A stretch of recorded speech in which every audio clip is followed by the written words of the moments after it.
नेता विधायक रविंदर जायसवाल यहाँ पर कई बार ही बगल में अगल बगल आकर करके चले गए, रोड बनवाए, सब कुछ देखे, यहाँ पर आश्वासन भी दिए कि हम इसको तत्काल दिखाते हैं, 1 महीने का मौका दीजिए। हम लोग 6 महीने से ऊपर हो गया मौका दिए, अभी तक कोई सुनवाई नहीं। पार्षद को भी कई बार इन्होंने बुलाया, दिखाया, कहे हमको भी मौका दीजिए, उनको भी मौका दिया गया।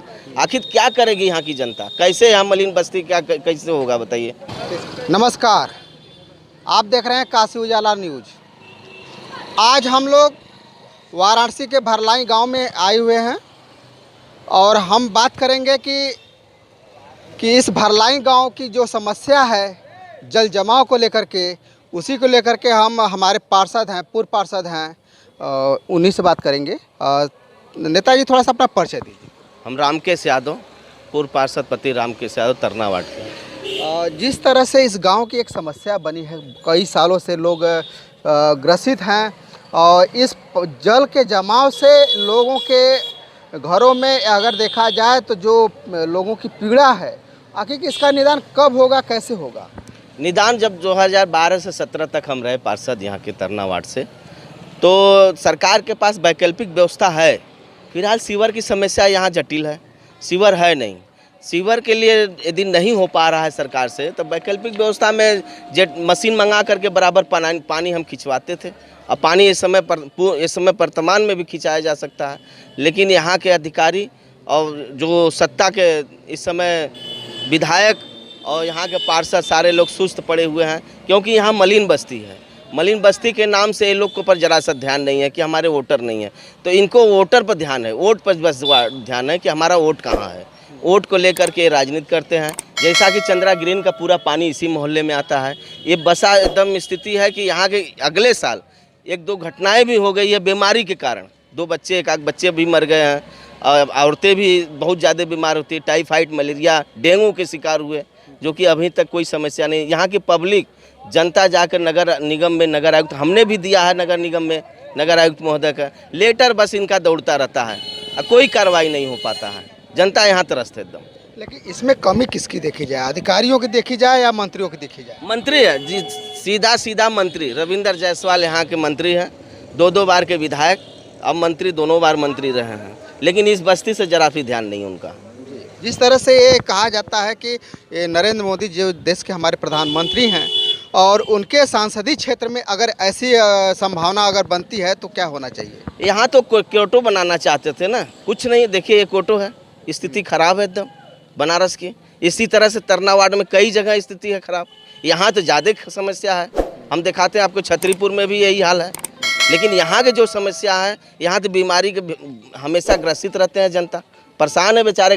इस समय भूखमरी के कगार पर हैं, बीमारी के लेकर के पैसा हर जगह डॉक्टर के परेशान है, दवा के लेकर के परेशान है, कहीं डेंगू है, कहीं मलेरिया है, कहीं टाइफाइड है, जनता परेशान है।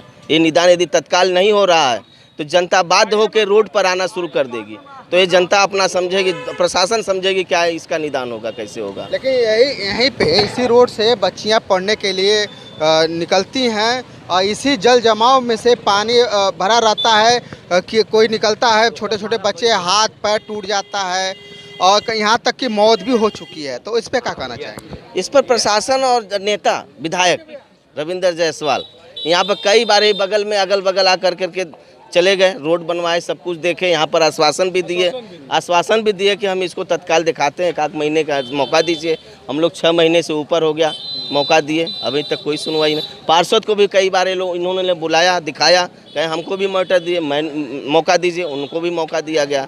आखिर क्या करेगी यहाँ की जनता, कैसे यहाँ मलिन बस्ती क्या कैसे होगा बताइए। किशन कुमार जी हमेशा ये भाजपा के जो ये गमछा है हमेशा लगा कर चलते हैं।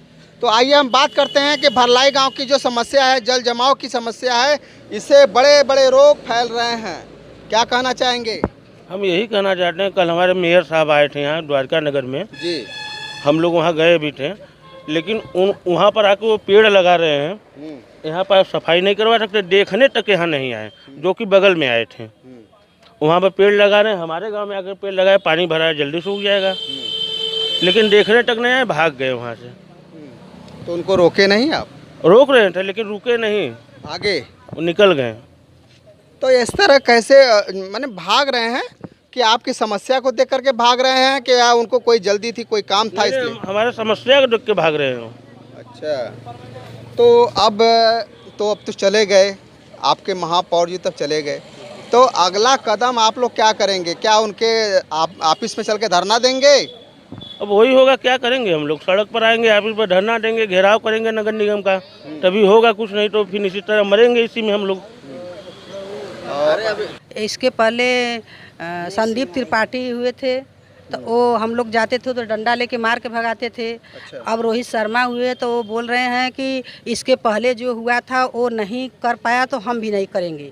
तो हम लोग को पानी से मरने से इसी सड़क पर हम लोग लौट के मरेंगे। पानी से डेंगू मलेरिया और टाइफाइड से मरने से अच्छा है कि हम लोग सड़क पर भी मर जाएं। मतलब इसी पर लौट के मर जाएंगे हम लोग। ये इतनी बड़ी बात आपने कह दी कि मोदी जो है मंत्री, वो भी नहीं भरलाई गांव के सुन रहे हैं। इतना ये गांव छोटा हो गया है कि मोदी को कोई नहीं सुनाई हो रही है।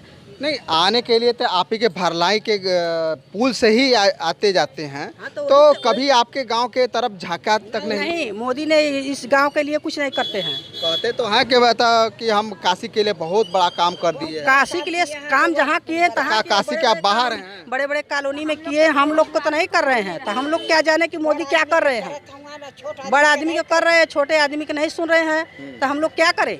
हम लोग को जान भी देना पड़ेगा। हम लोग के बच्चे पढ़ने आते हैं, जूता मोजा इसी में गिर जाते हैं, हाथ गोड़ टूट जाता है, पैर टूट जाता है। तो हमारे बच्चे कहाँ जाएंगे, किस रास्ते से जाएंगे? मोदी सरकार इसको सुनोगे तभी तो। ठीक है, आप दादी क्या कहना चाहती हैं? हम चाहते सड़क बन जाए, नहीं हम लोग धरना दे के मौत करेंगे, बाल बच्चा ले करके मरेंगे। नहीं हम लोगों का सड़क बना, लड़का बच्चा कुल गिर जाए, बाद हम गिर गईली। हाँ बताइए कैसे होगा? कोने कोने देहात कहीं सड़क बन गया, ये भरलाई गांव नहीं बन रहा है।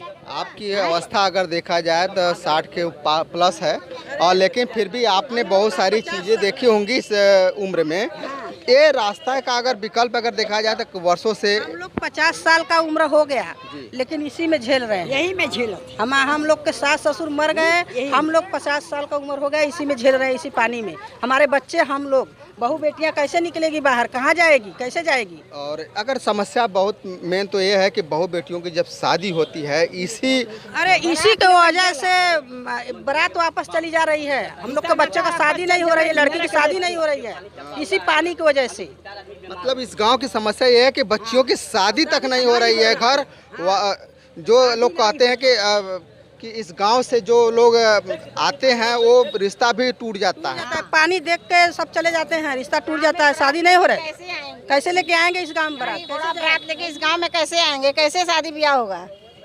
इस गांव की समस्या कोई हल नहीं है, कोई सुनवाई नहीं है, तो कैसे होगा शादी ब्याह का? इस गांव के बच्चे का नहीं होगा, उसी तरह रहेंगे, भाग के शादी करेंगे।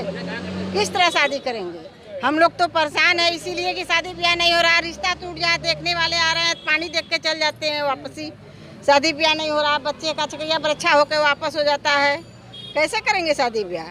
इस समस्या का कोई नहीं मोदी सरकार सुन रहे हैं, न कोई सभासद सुन रहे हैं, न इस जो मंत्री जो भी हो, कोई नहीं सुन रहा है। इस समस्या में हम लोग डूबे रहते हैं हमेशा ये समस्या से पास है। तो कहाँ से सभासद की वोट दी नहीं तो कैसे जीत गए? जैसल जी, मैं आपसे बात करूंगा कि जिस तरह से यहाँ पे जो समस्या है पानी का जल जमाव को लेकर के इतनी भीड़ इकट्ठा हो गई है, अब इसका निदान क्या सोच रहे हैं? अब यहाँ के देखिए, यहाँ के सांसद प्रधानमंत्री जी हैं, यहाँ के विधायक भी भाजपा के ही हैं, यहाँ के पार्षद भी भाजपा के हैं। उसके बाद भी हम लोगों को दलित होने का यहाँ खामियाजा भुगतना पड़ रहा है। जिस तरह से खामियाजा भोग रहे हैं, लेकिन इसका निदान कोई सोच रखे हैं? निदान के लिए हम लोग बार बार प्रशासन के पास गए, बार बार प्रशासन द्वारा हम लोगों को बस आश्वासन मिलता है, आश्वासन के अलावा कुछ नहीं मिल रहा है। बस यही देखिए, काशी को हम प्रधानमंत्री जी क्योटो बनाने चले थे, बन गया यही नरक का द्वार। मतलब कि इस देश में दलित होना गुनाह हो गया है। और जिस तरह से पत्रक के मामले में अगर देखा जाए तो डीएम साहब को, मंत्री को, पार्षद को, यहाँ तक कि मुख्यमंत्री को भी दिया जा चुका है, लेकिन अभी भी यहाँ के जो रास्ते का जो पानी का निकासी है, आज तक उसका कोई समस्या हल नहीं हो पाई है। तो हम जानना चाहते हैं रामकेश जी से कि जब सब कुछ हो चुका है तो अब क्या होना चाहिए। अब वही है, जनता रोड पर आना चाह रही है। जनता एकदम ऊब चुकी है इनके कार्यों से। प्रशासन, सत्ता, मंत्री, विधायक को हर जगह, अभी नगर आयुक्त को भी दिया गया है, लेकिन उनसे कुछ कार्रवाई नहीं हो पा रही है। जनता एकदम रोड पर आना चाह रही है। तो अगला कदम यानी कि आप लोग रोड पे ही उतरेंगे। संभवतः हो सकता है आ जाएंगे। दीदी काम नहीं होगा, सारी जनता, महिलाएं एकदम ऊब चुकी है। महिलाएं रोड पर आएंगी। अब जनता, प्रशासन और जनता, प्रशासन समझे इसके लिए। और आइए हमसे बात करते हैं नेताजी, थोड़ा सा हम ये जानना चाहते हैं कि हर बार यहाँ पे एक समस्या बनी रहती है और ये समस्या आज की नहीं है, कम से कम 40 साल 50 साल से अगर देखा जाए तो बहुत सारे यहाँ पे पार्षद बदले गए, बहुत सारे मंत्री बदल गए, बहुत सारे मुख्यमंत्री बदल गए। तो ऐसे स्थिति में अभी तक ये जो भरलाई गांव की जो समस्या है अभी तक इसका निदान नहीं हो पाया है। तो अब आप भी एक नेता हैं, ऐसे भरलाई गांव के लिए क्या सोच रहे हैं। देखिए, पिछले साल भी यही समस्या हमारे संज्ञान में आई। हम लोग बैठे धरने पर, तुरंत तत्काल में जो है पानी निकासी की व्यवस्था की गई, पाइप वगैरह लगा करके, टुल्लू वगैरह लगा करके। लेकिन इस दौरान जो है 3-3 जिंदगियां जो है काल के गाल में समा गई और काशी को क्योटो बनाने वाले और जुमले जो है देने वाले लोग आज शांत बैठे पड़े हैं। उनका सांसदीय क्षेत्र है। इस सांसदीय क्षेत्र में दलित होना एक गुनाह है। यहाँ न्याय भी होता है कि दलित है अगर वो खास करके, तो न्याय होना नहीं है। समस्या तब बढ़ जाती है कि जब इस जो है कि निकासी की परमानेंट व्यवस्था नहीं है। निकासी की परमानेंट व्यवस्था ना होने की वजह से डेंगू और मलेरिया के मच्छर जो है अपने लार्वाई कंडीशन है कि वो दे रहे हैं और फिर वो ग्रो करते हैं, फिर कई जिंदगियां चपेट में आएंगी। और भीम आर्मी आज़ाद समाज पार्टी के लोग इतने सचेत हैं, अपने लोगों की ज़िंदगियां इतनी सस्ती नहीं है कि मरने के लिए छोड़ दें। हम लोग धरना आंदोलन के लिए बाध्य हैं और सरकार जिस भाषा में समझेगी उसमें समझाएंगे कि हम लोग सक्षम हैं। ठीक है, आपको निकासी की व्यवस्था नहीं कर दी, आप कह दीजिए हम नहीं कर लेंगे, क्योंकि चंद्रा ग्रीन्स की पानी जो है मनमान तरीके से मलिन बस्तियों की तरफ, दलित बस्तियों की तरफ बह रही हैं। सरकार ने लाइसेंस दे रखा है, दलित हैं बहाओ कहीं भी, तो ये हम होने नहीं देंगे।